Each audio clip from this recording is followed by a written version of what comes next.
The Hall of Containment was built to intimidate. Its ceiling vanished into darkness. Gravity fluctuated subtly to unsettle non-humans. Energy fields hummed with enough power to crack moons. Along both sides of the obsidian walkway stood the galaxy's nightmares, beings whose names alone had once ended wars. Crag the World Eater snarled behind triple null bars. The choir mind of Ulthrex whispered promises of enlightenment and extinction. A bound star deity burned quietly inside a prism of frozen time. Ambassador Elias Rourke walked the center path with his 2 children holding his hands. This was a mistake, he thought, for the 100th time. The Concord had insisted. A gesture of trust. Humanity was being welcomed as a full Tier 1 species, and tradition demanded the initiation choice. The candidate's offspring would select a guardian relic or entity to symbolize their people.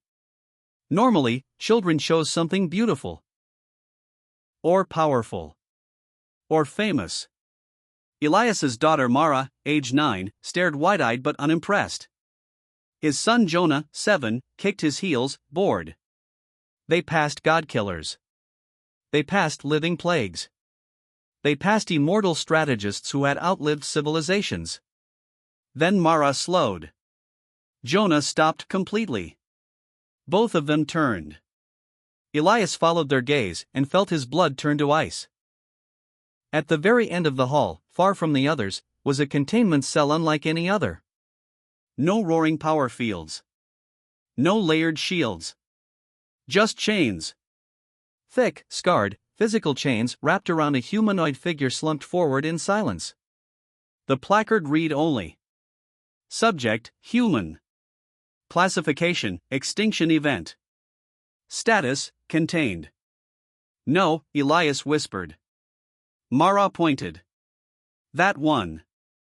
The hall went silent.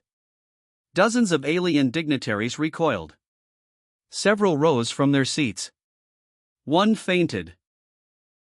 Literally fainted, its bioluminescent skin flickering in terror. The High Curator's voice trembled. Child, that entity is forbidden. Jonah frowned.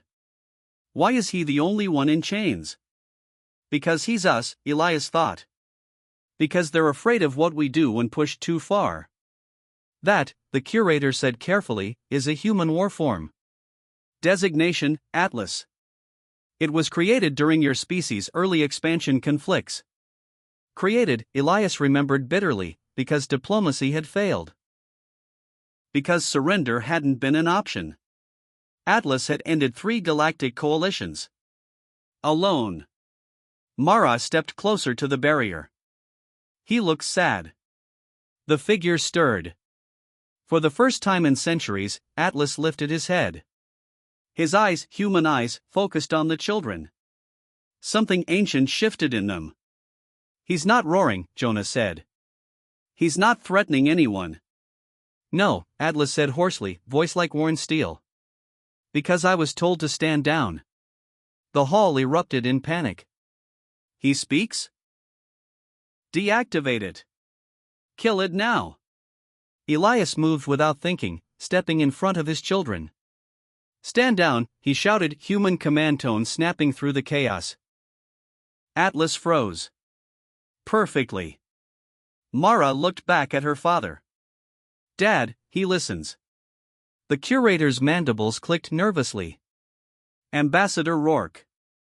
That being represents humanity at its most dangerous. Elias swallowed. No. He represents humanity at its most obedient. He knelt beside his children. Why him? He asked softly. Jonah shrugged. All the others look like they want to be chosen. Mara nodded. He looks like he's waiting to be forgiven.